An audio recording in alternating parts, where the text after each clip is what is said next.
Qual é a obra de Deus e qual a sua parte nela?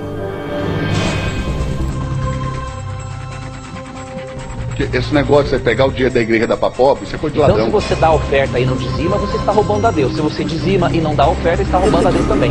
É a última vez que eu falo, Samuel de Souza doou o cartão, mas não doou a senha. Você vai oferecer um aluguel seu. Mais 300 mil? Em nome de Jesus.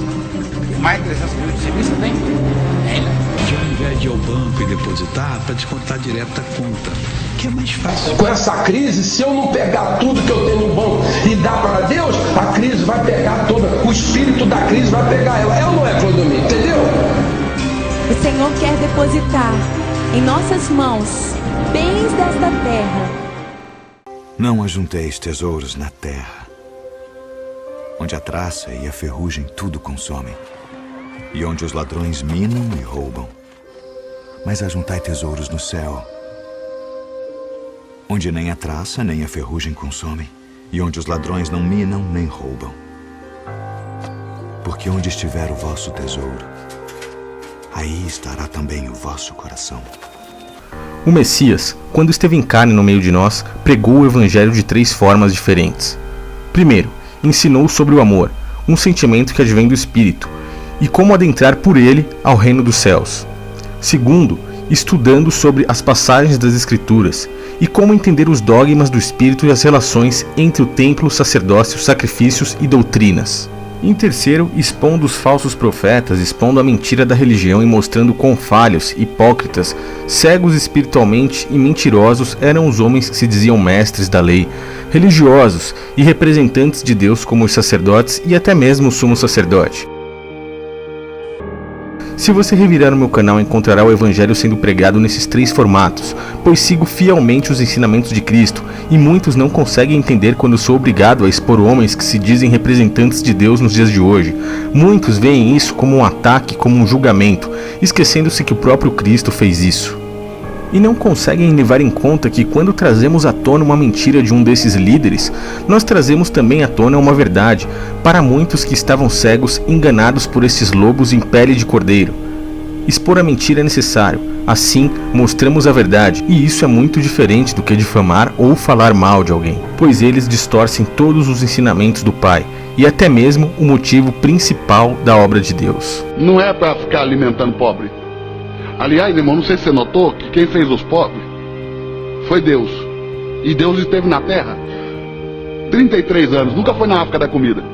Vai, vende tudo o que tens e dá-o aos pobres, e terás um tesouro no céu. Qual é a obra de Deus? Para eles, a obra é que você compareça fielmente toda semana em seus rituais litúrgicos, sempre traga mais pessoas e você e ela ou elas estejam sempre contribuindo com o sustento daquela denominação, o salário e os sustentos dos líderes, as contas de água, luz e aluguel daquele prédio ou templo qual erroneamente eles chamam de igreja. E se você perguntar para um destes cegos membros o que seu pastor fez com as ofertas ou o dízimo que você entregou para ele, a maioria responderá assim: eu fiz a minha parte, o que ele fará com isso é por conta dele. Então essa pessoa está se isentando de julgar ao pastor e dizendo ter feito a parte dela na obra de Deus. Mas qual é a obra de Deus? Pois nada disso foi ensinado por Cristo ou pelos apóstolos. Não nos foi ensinado ter um templo ou um local específico para adorar a Deus, ou ter homens que se dizem autoridade espiritual como um sacerdote. Não nos foi ensinado o ato de fazer cultos litúrgicos e muito menos dar dinheiro para o sustento dessas doutrinas criadas por homens.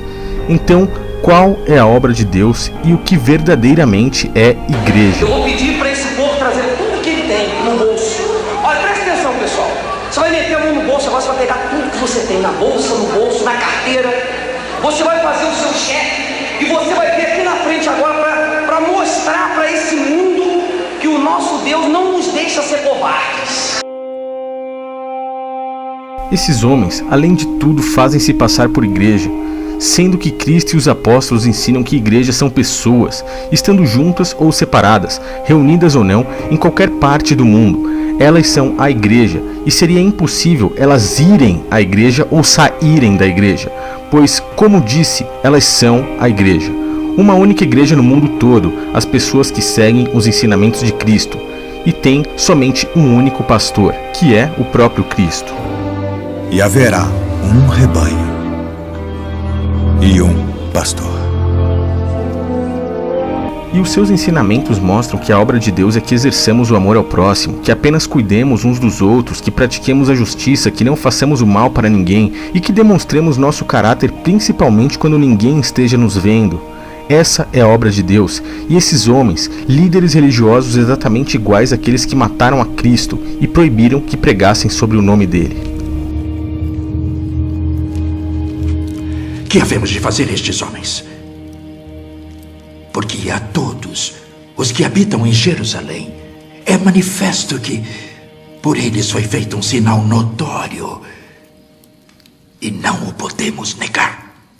Mas para que não se divulgue mais entre o povo, ameacemo-los para que não falem mais nesse nome a homem algum.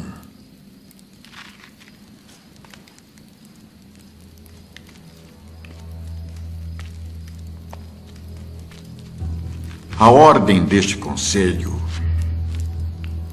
é que vós não falareis o nome de Jesus, ou ensinareis em nome de Jesus.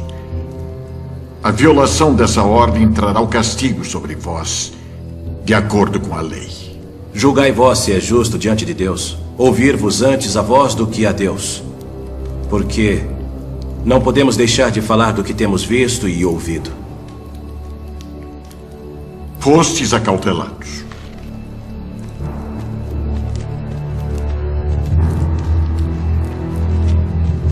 Vendo que eles não poderiam proibir para sempre que se falasse em nome de Cristo, pois seus adeptos estavam crescendo grandiosamente pelo belo trabalho feito pelos apóstolos, camuflaram suas palavras em suas doutrinas e enganaram a muitos. Nos dias de hoje, a maioria dessas pessoas que se dizem religiosas e dizem estar fazendo a parte delas, sem julgar o seu líder, quando se depara com um necessitado, muitas vezes pensa: não ajudarei ele, pois ele usará para comprar drogas, ou então usará para comprar bebida, por isso não vou ajudá-lo. Julga o seu próximo, porém deixa de julgar o seu próprio líder religioso. Totalmente enganado pelo sistema, ele inverte totalmente os valores. Ele deixa de fazer a verdadeira obra de Deus, que é auxiliar o necessitado em suas aflições. O julga e deixa de fazer o ensinamento do próprio Criador, pois essa é a nossa parte. Essa devemos fazer sem olhar a quem. E o que o nosso próximo fizer com a nossa ajuda, sim, isso é problema dele. Pois agora, sim, fizemos a nossa parte. Pois eles, assim como nós, são a verdadeira igreja. E não estes homens que se passam por igreja, enriquecem com seu dinheiro, deixam o pobre padecer com fome e pensam que escaparão do julgamento de Deus somente por terem escapado do seu julgamento. Reflita, estude, mude seus conceitos, saiba verdadeiramente a quem julgar e a quem a palavra verdadeiramente te manda auxiliar. Não deixe nossos irmãos desamparados. Ame o seu próximo, não vá à igreja, seja a igreja. Qual é a obra de Deus?